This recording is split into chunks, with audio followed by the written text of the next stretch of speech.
الشیطان الرجیم بسم اللہ الرحمن الرحیم۔ سلطان ملک شاہ سلجوقی کی قسط نمبر 37۔ سلطان ملک شاہ سلجوقی نے ابھی نہاوند کے نواحی میں اپنے لشکر کے ساتھ قیام کر رکھا تھا۔ یہاں عالم اسلام کا ایک بہت بڑا حادثہ اور المیہ پیش آیا۔ وہ 10 رمضان المبارک کا دن تھا۔ خواجہ نظام الملک توسیع نے روزہ افطار کر کے مغربی نماز ادا کی، پھر وہ حسب معمول اپنے لشکر میں شامل علماء فقہا سے باتیں کرتا رہا۔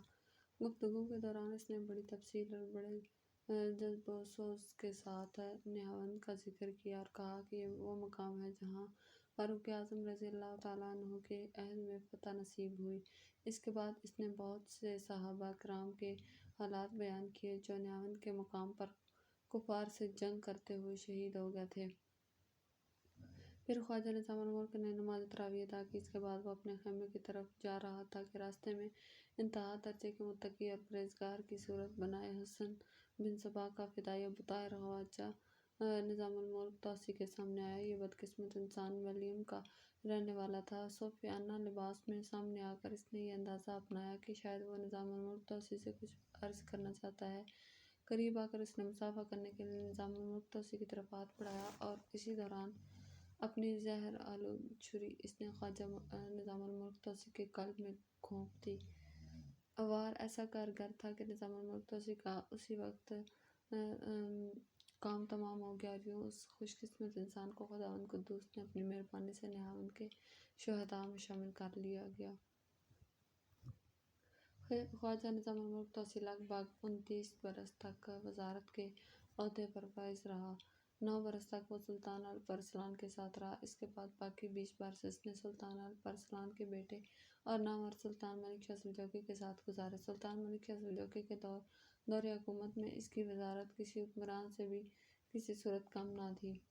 اس نے رفع عامہ، رفع معارف کی معاونت، ملکی نظام و نسق، ذرائع تجارت، تعمیرات اور جنگی مہمات کے علاوہ دوسرے صیغہ جات میں بھی بڑے احسن طریقے سے کام لیا۔ خواجہ نظام الملک توسیع کا سب سے بڑا کارنامہ جس نے اسے شہرت، دوام اور احترام کی بقا عطا کی وہ مدرسہ نظامیہ بغداد کی بنیاد رکھنا ہے۔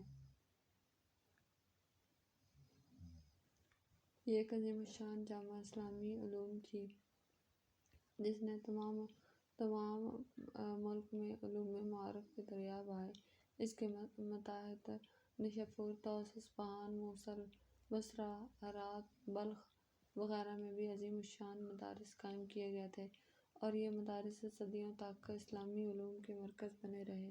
تمام مورخین نظام الملک توسیع کے ذاتی اوصاف کے مداح ہیں۔ وہ ارباب علم و ہنر کا نہ صرف قدردان تھا بلکہ خود بھی ایک بلند پایہ عالم اور ادیب تھا۔ قرآن مقدس، حدیث، تفسیر، فقہ، حکمت، انشاء اور شعر و ادب وغیرہ تمام علوم میں ایک سند کا درجہ رکھتا تھا۔ دینی مسلک میں وہ شافعی فقہ کا پیرو تھا لیکن نہایت فرخ حوصلہ اور بے تعصب تھا۔ خواجہ نظام الملک توسیع کو ارباب علم و کمال کی صحبت میں بیٹھ کر ایک طرح سے دلی راحت، سکون حاصل ہوتا تھا۔ اس کی مجالس میں ہمیشہ علماء فضلاء کا مجمع تھا۔ مغرب کی نماز کے بعد وہ دیر تک علماء فضلاء سے علمی گفتگو میں مصروف رہا کرتا تھا۔ وہ اس کا روز کا معمول تھا۔ نظام الملک توسیع اہل علم کی تعظیم و تکریم حد سے زیادہ کرتا تھا، ہمیشہ ان کی خدمت کا کوئی نہ کوئی موقع ڈھونڈتا رہتا تھا۔ نظام الملک کو جہاں کسی شہر میں کوئی ممتاز عالم مل جاتا وہ وہیں فوراً ایک مدرسہ اور کتب خانہ قائم کر دیتا اور اس عالم کو اس مدرسہ میں درس و تدریس اور کتب خانہ کی نگرانی کا کام سونپ دیتا تھا۔ ایسے ہر مدرسہ کے لیے جائیداد وقف کی جاتی تھی اور کتابیں وغیرہ مہیا کی جاتی تھیں۔ خواجہ نظام الملک نے ان مدارس کے معلمین اور طلباء کے معقول وظیفے مقرر کر رکھے تھے اور یہ سارا خرچہ وہ صرف شاہی خزانے سے نہیں کرتا تھا بلکہ اس نے اپنی ذاتی جاگیر کی آمدنی کا بہت بڑا حصہ بھی ان اخراجات کے لیے وقف کر رکھا تھا۔ بعض مورخین نے یہاں تک لکھا ہے کہ تعلیم کے محکمہ پر سلطان ملک شاہ سلجوقی کے دور میں جس قدر رقم خرچ ہوتی تھی اس کے برابر کی رقم خواجہ نظام الملک توسیع اپنی جاگیر کے اخراجات سے خرچ کیا کرتا تھا۔ اہم مدارس سے ملحق اس نے کتب خانہ قائم رکھے تھے، اور ان کتب خانوں کے لیے خواجہ نے اپنے ذاتی کتب خانہ سے ہزاروں کتابیں فراہم کی تھیں۔ خواجہ نظام الملک توسیع کو عبادت اور ذکر الہی میں کمال درجے کا شغف تھا، اور نماز باجماعت کی سختی سے پابندی کرتا، اور اذان کی آواز سنتے ہی سب کام چھوڑ کر نماز کے لیے لپکتا تھا۔ ہمیشہ باوضو رہنے کی کوشش کرتا تھا اور تلاوت قرآن پاک میں کبھی ناغہ نہ ہونے دیتا۔ کہتے ہیں ہر سوموار اور جمعرات کو وہ روزہ رکھتا تھا۔ رمضان المبارک کے مہینے میں خبیثیت ہر وقت خشیت الہی سے لرزاں رہتی تھی، اور اس کا بیشتر وقت روزہ نماز اور علماء کی مجالس میں بیٹھنے میں صرف ہوتا تھا۔ طبیعت کے لحاظ سے وہ نہایت نیک مزاج، بردبار، انصاف پسند، رحم دل، حلیم الطبع، رقیق القلب، صابر شاکر اور فیاض الاولیٰ تھا۔ مورخین نے اس کی جو دو سخا اور داددہشت کے متعدد واقعات لکھے ہیں، وہ نہ صرف وزیر سلطنت ہونے کی حیثیت سے صبح سے شام تک حاجت مندوں کی حاجتیں پوری کرتا رہتا تھا، بلکہ اپنی ذاتی حیثیت میں بھی اپنی ذاتی آمدنی سے فقراء و مساکین کو ہزاروں درہم دینار تقسیم کرتا رہتا تھا۔ یہ خیرات اس رقم کے علاوہ تھی جو اشاعت علم اور دوسرے رفاہی کاموں کے لیے اپنی جاگیر کی آمدنی سے صرف کرتا تھا۔ روزانہ صبح اٹھتے ہی 100 دینار خیرات کرنا اس کی عادت تھی، اور جب گھر سے نکلتا تو درہم و دینار کی تھیلیاں اپنے ساتھ رکھتا۔ راستے میں جو محتاج نظر آتا اس کو کچھ نہ کچھ دیتے ہوئے گزرتا۔ کہتے ہیں ایک بار اس کی سواری ایک بوڑھے سبزی فروش کی دکان کے سامنے سے گزری۔ سبزی فروش نے اٹھ کر سلام کیا، عرض کیا کہ کثیر العیال ہوں، دکان کی آمدنی اس قدر قلیل ہے کہ فاقوں تک نوبت پہنچ جاتی ہے۔ یہ سن کر خواجہ نے رقم کی ایک تھیلی اس کی دکان کی طرف پھینک دی۔ سبزی فروش نے دکان سے اٹھ کر اپاہج کا بھیس بدل دیا اور دوسرے راستے پر جا بیٹھا۔ خواجہ کی سواری جب گزری تو آواز بدل کر کہا، مفلوج ہوں اور بال بچے سخت مصیبت میں ہیں۔ خواجہ نے ایک تھیلی اس کی طرف پھینک دی۔ اب اس سبزی فروش نے کوئی اور روپ دھارا اور چکر کاٹ کر پھر خواجہ کو سلام کہہ کر کہا کہ جوان لڑکیاں گھر میں ہیں اور تنگ دستی کی وجہ سے ان کے ہاتھ پیلے نہیں کر سکتا۔ خواجہ نے پھر ایک تھیلی اس کو دے دی۔ کہتے ہیں وہ سبزی فروش بھی بڑا حریص آدمی تھا۔ چوتھی بار بھیس بدل کر خواجہ کے راستے پر جا بیٹھا۔ جب اس کی سواری قریب آئی تو عرض کیا کہ میں ماور النہر کا رہنے والا ہوں، جہاد کے لیے نکلا تھا۔ بدقسمتی سے ہمارے لشکر کو شکست ہوئی اور میں بڑی مشکل سے جان بچا کر یہاں تک پہنچا ہوں۔ اب پیسے کا محتاج ہوں۔ خواجہ نظام الملک توسیع نے اس کو پھر ایک تھیلی دینے کا حکم دیا، ساتھ ہی مسکرا کر کہا کہ اے بوڑھے سبزی فروش، اپاہج جوان لڑکیوں کے باپ، ماور النہر کے مجاہد، ایک تھیلی اور لے۔ اس طرح وہ چوتھی تھیلی لے کر رخصت ہوا، لیکن خواجہ کی پیشانی پر بل تک نہ آیا، حالانکہ اس نے ہر مرتبہ اس حریص بوڑھے سبزی فروش کو پہچان لیا تھا۔ خواجہ نظام الملک توسیع سیاست، تدبر، دیانت، امانت اور انشا پردازی میں اپنی مثال تو تھا ہی، لیکن اپنی عقل مندی، دیانتداری کی بدولت بلند مرتبہ تک جا پہنچا تھا۔ مورخین نے خواجہ نظام الملک توسیع کی سخن فہمی کی بڑی تعریف کی ہے کہ وہ خود بھی کبھی کبھار شعر کہہ لیتا تھا۔ مورخین نے نظام الملک توسیع کی خانگی زندگی کے متعلق بہت کم لکھا ہے، اس لیے کہ حتمی طور پر کچھ نہیں کہا جا سکتا کہ اس نے اپنی زندگی میں کتنی شادیاں کیں۔ مختلف روایات کو ملا کر پڑھنے سے اتنا پتہ چلتا ہے کہ جب وہ سلطان چغری بیگ داؤد کے دربار میں پہلی بار وارد ہوا تو شادی شدہ تھا اور 2 لڑکوں عبید اللہ اور مظفر کا باپ تھا۔ اس کے علاوہ خواجہ کے ایک دوسرے عقد کا ذکر بھی مورخین نے صراحت کے ساتھ کیا ہے کہ یہ عقد خواجہ نے جارجیا کے حکمران بقراط کی بیٹی سے کیا تھا۔ کہا جاتا ہے کہ جب سلطان الپ ارسلان نے جارجیا فتح کیا تو بقراط نے اپنی بیٹی کا عقد سلطان سے کر دیا تھا۔ سلطان نے کچھ عرصہ بعد اس بیگم کو طلاق دے دی تھی اور خواجہ کے ساتھ اس کا نکاح کر دیا۔ اس گرجستانی بیوی سے بھی خواجہ کے کئی بیٹے ہوئے۔ خواجہ کی اولاد میں متعدد بیٹے اور بیٹیاں تھیں۔ ان میں سے 10 بیٹوں اور ایک بیٹی کا نام تاریخ میں ملتا ہے۔ حسن مصباح کے فدائی ابو طاہر حارث نے نظام الملک توسی کا خاتمہ کر دیا۔ جب وہ نظام الملک پر حملہ کر کے بھاگنے کی کوشش کر رہا تھا تو نظام الملک توسی کے مرنے کی وجہ سے لشکر میں ایک کہرام اور ہنگامہ سا اٹھ کھڑا ہوا تھا۔ ابو طاہر حارث نے اس ہنگامے اور افراتفری میں بچ نکلنے کی کوشش کی لیکن پکڑا گیا اور لوگوں نے اس کو اسی وقت قتل کر ڈالا۔ سلطان ملک شاہ سلجوقی کو نظام الملک توسی کے مرنے کا بے حد دکھ اور صدمہ ہوا۔ وہ نظام الملک توسی کی عزت و احترام اس طرح کرتا تھا جس طرح کوئی فرمانبردار بیٹا اپنے محترم باپ کا احترام کرتا ہے۔ مورخین اس موقع پر ایک ایسا واقعہ پیش کرتے ہیں جس سے پتہ چلتا ہے کہ سلطان ملک شاہ سلجوقی کی نگاہوں میں نظام الملک توسی کا کیا مقام تھا۔ کہتے ہیں ایک بار نظام الملک توسی کے مخالفین نے سلطان ملک شاہ سلجوقی کے پاس شکایت کی کہ خواجہ نے مدارس نظامیہ کے اخراجات حد سے بڑھا دیے ہیں اور تعلیم کی مد میں زیادہ رقم خرچ کرتا ہے، حالانکہ اس رقم سے ایک زبردست لشکر تیار کیا جا سکتا ہے۔ سلطان ملک شاہ سلجوقی نے پہلے تو اس شکایت کو درخواہ اطمینان نہ سمجھا، لیکن جب اس کے کانوں میں بار بار یہ شکایت ڈالی گئی کہ مدارس مکاتب کے اخراجات سے بیت المال خالی ہو رہا ہے تو اس نے ایک دن خواجہ نظام الملک توسی کو اشارتاً کہا، لشکری مصارف کی بہت ضرورت ہے لیکن اتنی وسیع سلطنت کی حفاظت اور دشمنوں کے حوصلے پست کرنے کے لیے ایک زبردست لشکر کا رکھنا ناگزیر ہے۔ آپ مدارس کے لیے رقم منظور کرتے وقت اس کا لحاظ رکھا کریں تاکہ لشکری مصارف اور تعلیمی اخراجات میں ایک توازن قائم رہے۔ نظام الملک توسی نے بھی بال دھوپ میں سفید نہ کیے تھے۔ سمجھ گیا کہ سلطان ملک شاہ سلجوقی اس کے مخالفین کے بہکاوے میں آ کر یہ باتیں کہہ رہا ہے، لہٰذا اس نے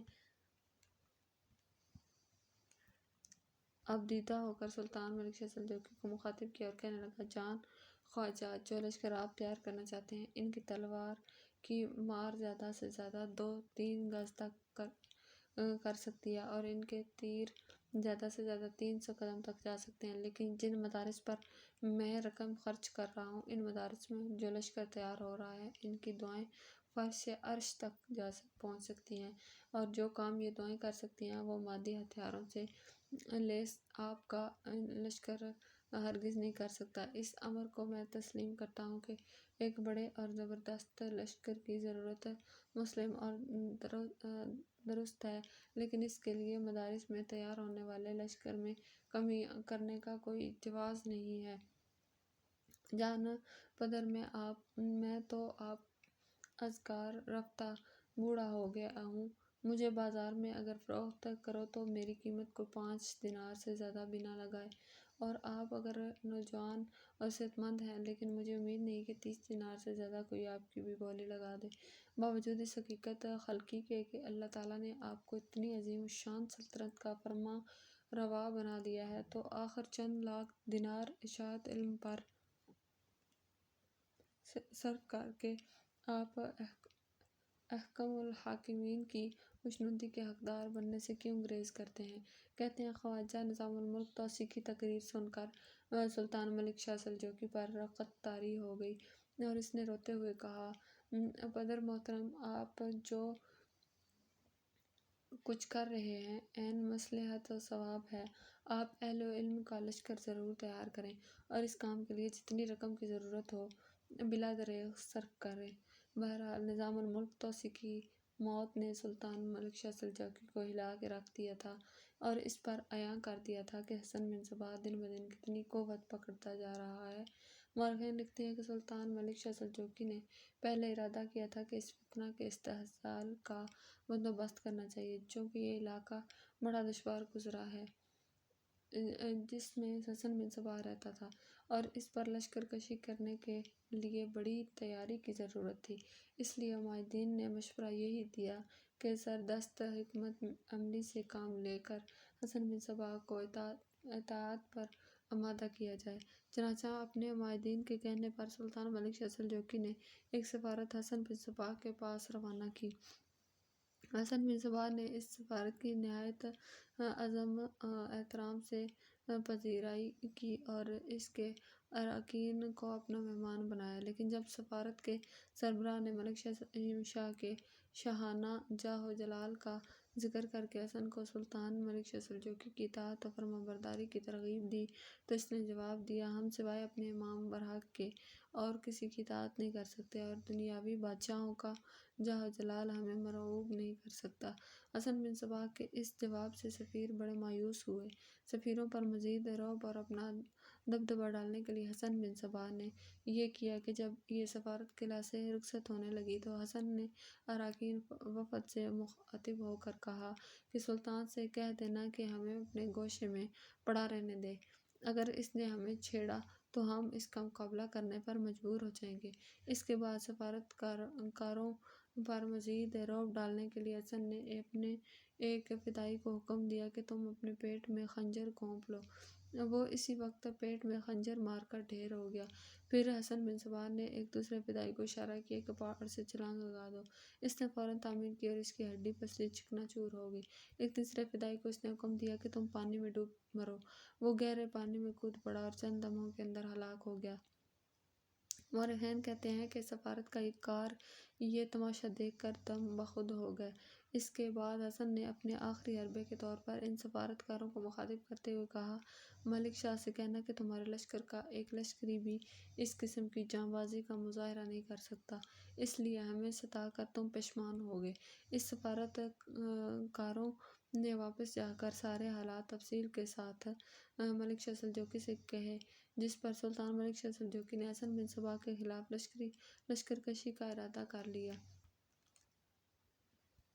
قلعہ الموت کی طرف اپنے لشکر کو روانہ کرنے سے پہلے سلطان ملک شاہ سلجوقی نے ایک بہت اچھا اور احسن قدم اٹھایا۔ سب سے پہلے اس نے اپنے بڑے تیز رفتار اور متحرک مخبر قلعہ الموت اور کوہستان قزوین کی طرف روانہ کیے، جن کے ذمے یہ کام لگایا گیا کہ وہ حسن بن صباح کے فدائیوں، اس کے لشکریوں اور مسلح دشت گردوں پر کڑی نگاہ رکھیں اور ان کے محل وقوع سے اس لشکر کو آگاہ کریں جسے حسن بن صباح کی سرکوبی کے لیے روانہ کیا جانا تھا۔ ان مخبروں کے روانہ ہونے کے چند دن بعد سلطان ملک شاہ سلجوقی نے اپنے سارے سالاروں کا اجلاس طلب کیا، جس میں متفقہ طور پر یہ طے پایا کہ ارسلان، بدران اور برقس کو حسن بن صباح کی سرکوبی کے لیے لشکر دے کر روانہ کیا جائے۔ یہ فیصلہ ہونے کے بعد بدران اور برقس اس لشکر کو تیار کرنے لگے تھے جس نے ان کے ساتھ روانہ ہونا تھا۔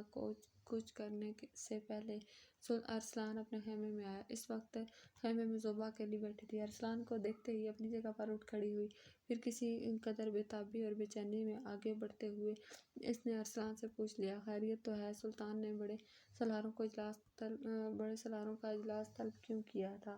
اس پر ارسلان مزید چند قدم آگے بڑھا۔ بڑے پیارے انداز میں اپنا ہاتھ اس نے زوبا کے شانے پر رکھا، پھر بڑے دھیمے اور محبت بھرے لہجے میں اسے مخاطب کر کے کہنے لگا، سلطان نے حسن بن صباح کی سرکوبی کا ارادہ کر لیا ہے۔ ابھی تھوڑی دیر تک میری کمانداری میں ایک لشکر یہاں سے قلعہ الموت کی طرف روانہ ہوگا۔ بدران اور برقس بھی میرے ہمراہ ہوں گے۔ وہ دونوں لشکر کی تیاری میں مصروف ہیں۔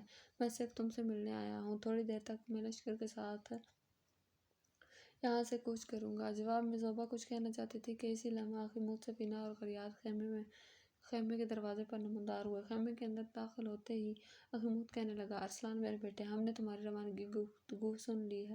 زوبا کے متعلق تم فکر مند نہ ہونا۔ اخیموت کو رک جانا پڑا، اس لیے کہ اس کی بات کاٹتے ہوئے زوبا بول پڑی، انہیں میرے متعلق فکر مند ہونے کی ضرورت نہیں، اس لیے کہ میں یہاں محفوظ ہوں، بلکہ میں ان کے متعلق فکر مند اور پریشان رہوں گی۔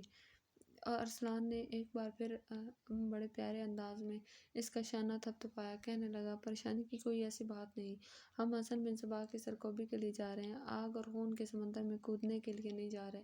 سلطان یہاں سے بغداد جائے گا اور چند روز تک شہر میں قیام کرے گا۔ جب تک سلطان وہاں قیام کرتا ہے تو تم لوگ بھی اس کے ساتھ رہنا۔ اگر سلطان بغداد سے نکل کر نیشاپور کا رخ کرتا ہے تو تم اپنی حویلی میں جا کر رہائش اختیار کر لینا۔ حویلی تم لوگوں کے لیے ناشنا نہیں، باغات کی بھی دیکھ بھال شروع کر دینا، اور اگر سلطان اصفہان کا رخ کرتا ہے تو پھر تم سلطان کے ساتھ ہی کوچ کرتے ہوئے اصفہان جانا اور وہاں سے نیشاپور کی طرف جانا۔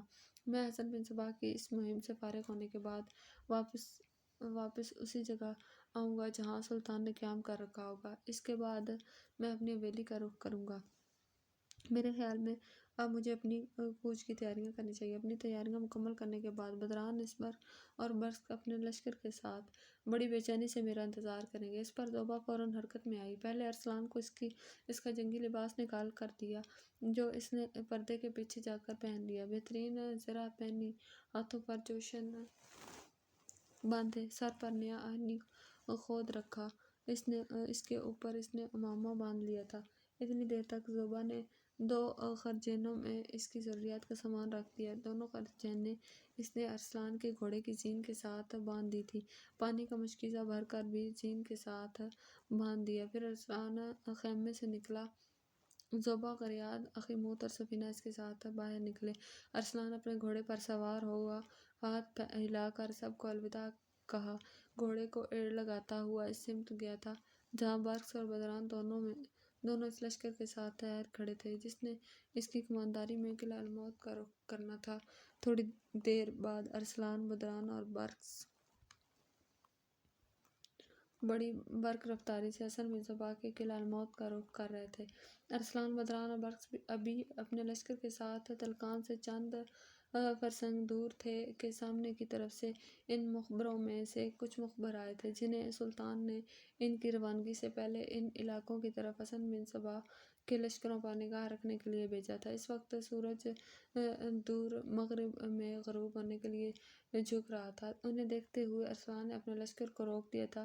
قریب آ کر ان مخبروں میں سے ایک ارسلان کو مخاطب کر کے کہنے لگا، امیر محترم، آپ کی آمد سے پہلے ہم نے اپنے کام کی تکمیل کر دی ہے۔ حسن بن صباح کو کتوں کی طرح سرگرداں ان کے فدائیوں نے خبر کر دی کہ سلطان ملک شاہ سلجوقی کا ایک لشکر ارسلان، بدران اور برقس کی سرکردگی میں اس کی سرکوبی کے لیے روانہ ہو چکا ہے، لہٰذا ہمارے لشکر سے نپٹنے کے لیے اس نے ایک لائحہ عمل تیار کیا ہے۔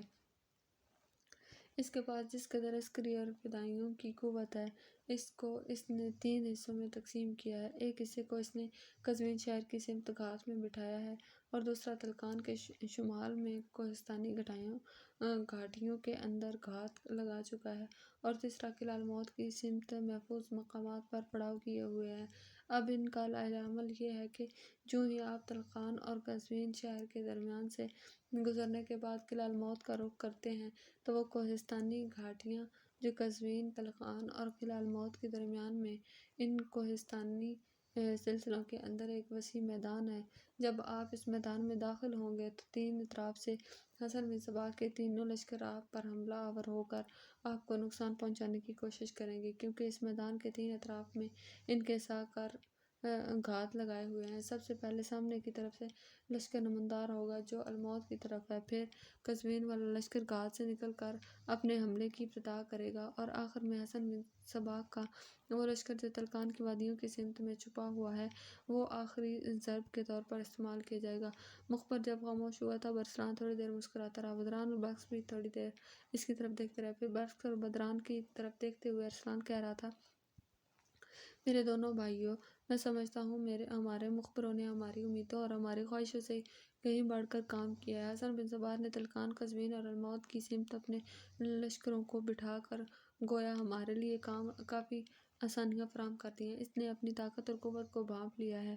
میرے خداوند قدوس کو منظور ہوا تو ان تینوں گروہوں سے ہم احسن طریقے سے نپٹیں گے۔ ہمارا یہ نپٹنا انشاءاللہ حسن بن صباح کے لیے ایک عبرت اور درس آمیزی بن جائے گا۔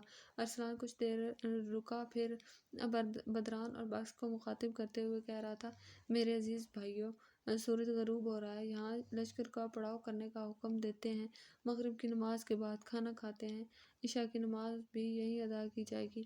اس کے بعد آدھی رات کے بعد کہیں جا کے ہم اپنی کارروائی کی ابتدا کریں گے اور ایسی ابتدا کریں گے کہ حسن بن صباح، اس کے حواریوں، اس کے نائبوں، اس کے دائیوں اور فدائیوں کو چونکا کے رکھ دیں گے۔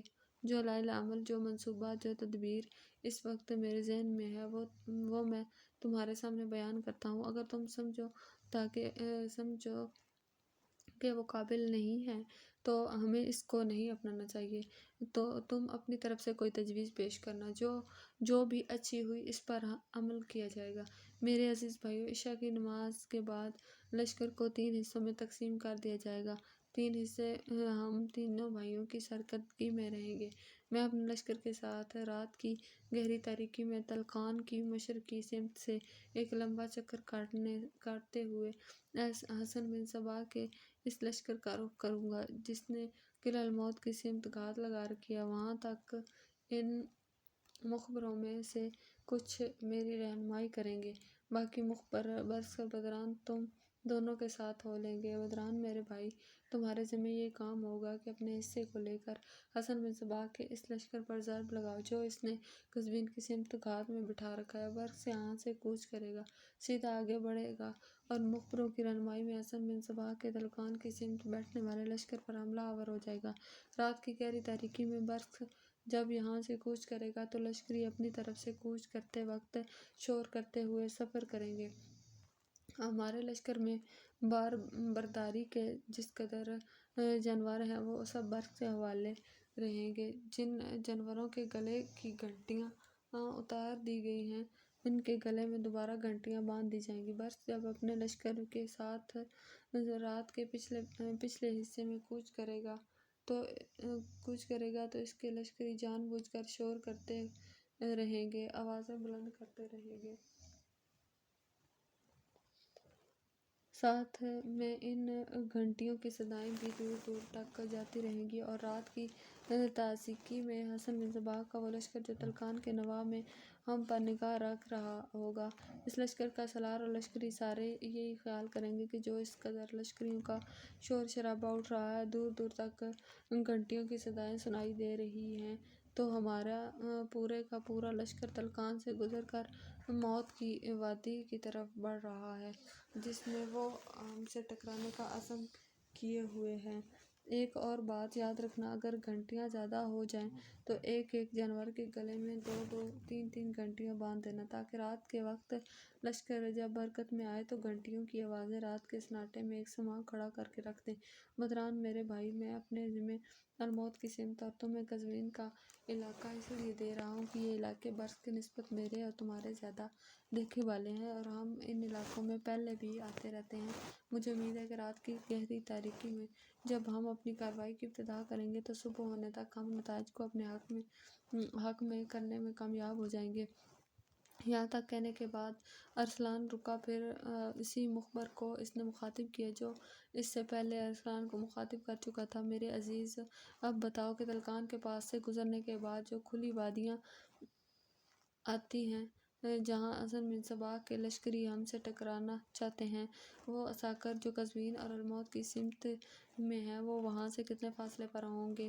اس پر وہ مخبر کہنے لگا، امیر محترم، وہ وادیاں اتنی کھلی اور وسیع بھی نہیں ہیں۔ ان وادیوں کے بالکل کناروں پر تینوں لشکر گھات میں ہیں، یوں جانیں اس وادی کے جنوب میں ایک حصہ، دوسرا حصہ مغرب کی سمت اور تیسرا حصہ شمال میں ہے۔ جب ہمارا لشکر ان وادیوں میں داخل ہوگا تو جانوروں کی گھنٹیوں کی صدائیں حسن بن صبا کے تینوں لشکریوں تک پہنچیں گی۔ بس اس سے آپ ان کے درمیان دوری اور فاصلے کا اندازہ لگا سکتے ہیں۔ ارسلان مسکرایا، پھر کہنے لگا، میں تمہارا مطلب سمجھ گیا ہوں۔ اگر وہ بالکل اس وادی کے کنارے گھات میں ہیں تو اس طرح ہمارا کام اور آسان اور سہل ہو جائے گا۔ پھر ارسلان نے برق اور بدران کی طرف دیکھا اور کہنے لگا، میرے عزیز بھائیو، لشکر کو یہاں پڑاؤ کرنے کا حکم دو، خیمے نصب کر دیے جائیں تاکہ دشمن یہی خیال کریں کہ ہم یہاں چند دن گزارنے کے لیے پڑاؤ کر رہے ہیں۔ اسی بنا پر ہم نے خیمے نصب کیے ہیں۔ اس کے بعد مغرب کی نماز ادا کی جائے اور لشکریوں کے کھانے کا اہتمام کیا جائے۔ برق میرے بھائی، میں خصوصیت سے تمہیں بتاتا ہوں کہ میں اور بدران تو رات کی گہری تاریکی میں اپنی منزل کی طرف روانہ ہو جائیں گے۔ میرا فاصلہ بدران کی نسبت زیادہ ہے، لہٰذا میری رہنمائی کرنے والے مخبر مجھے جب یہ بتائیں گے کہ میں حسن بن صبا کے اس حصے کے لشکر کے قریب پہنچ گیا ہوں جس نے الموت کی طرف گھات لگائی ہے، تو وہاں میں فضا کے اندر چلتے پروں کا ایک تیر بلند کروں گا جو تمہارے لیے یہ نشانی ہوگی کہ تم یہاں سے کوچ کر جانا اور سیدھا تلخان کی وادیوں میں داخل ہو جانا۔ اب تمہارا یہ کام ہوگا کہ تلکان کی وادیوں میں داخل ہوتے ہی تم بھی جلتے پروں کا ایک تیر فضا میں بلند کرنا۔ یہ تمہاری طرف سے میرے اور بدران کے لیے اشارہ ہوگا کہ تم موت کی وادیوں میں داخل ہو چکے ہو، اور تمہاری طرف سے فضاؤں کے اندر تیر بلند ہوتے ہی میں اور بدران دونوں اپنے اپنے ہدف پر ضرب لگائیں گے، اور مجھے امید ہے کہ عین اسی وقت پشت کی طرف سے حسن بن صباح کے لشکر کا کوئی حصہ تم پر حملہ آور ہوگا، اور مجھے امید ہے کہ تم بڑے احسن طریقے سے ان کے حملوں کو روکو گے، ان سے نمٹو گے۔ اتنی دیر تک میں اور بدران بھی خداوند قدوس نے چاہا تو حسن بن صباح کے دوسرے 2 عسکری حصوں کو بھی دھکیلتے ہوئے موت کی وادیوں میں لے آئیں گے۔ اس طرح کوشش کریں گے کہ حسن بن صباح کے لشکر کے تینوں حصوں کو یکجا کر کے ہم بھی تینوں اکٹھے ہو کر ان پر ایسی ضرب لگائیں کہ آنے والے دور میں حسن بن صباح کو بھی مسلم امہ کے خلاف سر اٹھانے کی جرأت اور جسارت نہ ہو سکے۔ بلخ اور بدران دونوں نے ارسلان کی اس تجویز سے اتفاق کیا۔ پھر دیکھتے ہی دیکھتے وہاں خیموں کا ایک شہر آباد ہو گیا تھا۔ اعوذ باللہ من الشیطان الرجیم، بسم اللہ الرحمن الرحیم۔ سلطان ملک شاہ سلجوقی کی قسط نمبر 37۔ سلطان ملک شاہ سلجوقی نے ابھی نہاوند کے نواحی میں اپنے لشکر